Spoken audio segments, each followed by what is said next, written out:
இன்றைக்கி நம்ம எங்கே போகிறோம் அப்படின்னு பார்த்தீங்கன்னா செம்பருத்தி பூ தாங்க பறிக்க போகிறோம். எங்கள் ஏரியாவில் எல்லார் வீட்லேயுமே செம்பருத்தி செடி இருக்குது, எங்கள் வீட்லேயுமே இருக்குது. ஆனால் ரொம்ப குட்டி செடி, அதில் வந்து நிறையா பூலாம் கிடையாது, எப்போயாவது 1-2 தான் பூக்கும். பக்கத்தில் உள்ள அக்கா வீட்டுக்கு பறிக்க போகலான்னு தாங்க போனேன்.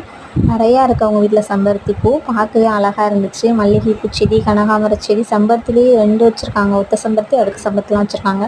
கனகாமரம் கண்டு அவங்கள்ட்ட ரொம்ப நாளாக நான் கேட்டுகிட்டே இருந்தேன், பிக்கண்டு வரல, வந்தால் தரேன்ப்பா அப்படின்னு சொன்னாங்க. அதை தான் பார்த்துட்ருந்தேன்.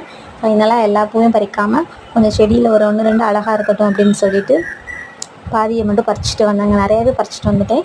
பாதியை வந்து வச்சுருக்கேன், ஸ்டோர் பண்ணி வச்சுருக்கேன். அப்புறம் நெக்ஸ்ட்டு யூஸ் பண்ணிக்கலாம் அப்படின்னு சொல்லிட்டு அதில் ஒரு பூ மட்டும் எனக்கு ரொம்ப பிடிச்சிருந்துச்சு, அடுக்கு செம்பருத்தி.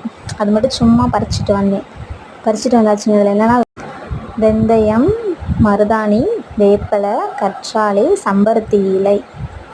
அதில் ஒரு இலை பார்த்திங்கன்னா வெத்தலை மாதிரி அழகாக இருந்துச்சு பார்க்கவே. இப்போ இதெல்லாம் நம்ம என்ன பண்ண போகிறோம் அப்படின்னு சொல்லிட்டு நெக்ஸ்ட் வீடியோவில் பார்ப்போம். கண்டிப்பாக மறக்காமல் நம்ம பேஜை ஃபாலோ பண்ணுங்கள். எக்ஸ்ட்ரா நிறையா இருக்குது, ஸ்டோர் பண்ணி வச்சுருக்கேன், நெக்ஸ்ட் யூஸ்